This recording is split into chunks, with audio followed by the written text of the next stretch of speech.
পাকিস্তান বনাম নিউজিল্যান্ড টি-20 সিরিজের 4 নাম্বার টি-20তে আজ দু দল মুখোমুখি হয়, যেখানে টি-20 সিরিজটা নিজেদের করে নিয়েছে স্বাগতিক নিউজিল্যান্ড। এই ম্যাচের প্রথমে ব্যাট করতে নামে নিউজিল্যান্ড, যেখানে ফিন অ্যালেন্সের 20 বলে 50 রানের উপর ভিত্তি করে তারা নির্ধারিত 20 ওভারে 6 উইকেট হারিয়ে সংগ্রহ করে 220 রান, যেখানে পাকিস্তানের হয়ে হারিস রৌফ তিনি সর্বোচ্চ 4 ওভার করে 27 রান করছে 3 উইকেট নয়।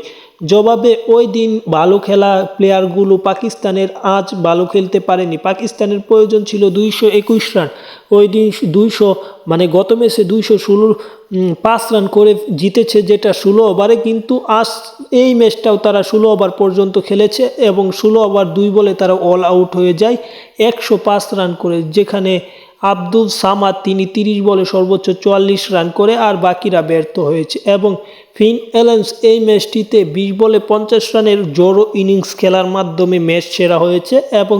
এই নিয়ে এই 5 ম্যাচ সিরিজে 3টি টি-20 জিতে গেছে নিউজিল্যান্ড এবং 1টি জিতেছে পাকিস্তান, তাই সিরিজে